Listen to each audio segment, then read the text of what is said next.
એક વખત માટે દ્વારકાનો નાથ ડાકોર કેમ આવ્યા?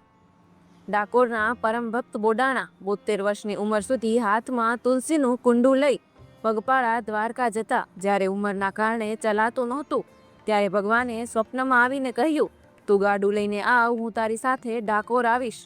બોડાણો ખડખડ ગાડું લઈને દ્વારકા પહોંચ્યો. પૂજારીઓએ મંદિરને તાળા માર્યા, પણ કાળિયો ઠાકર કોઈના બંધનમાં રહે ખરો?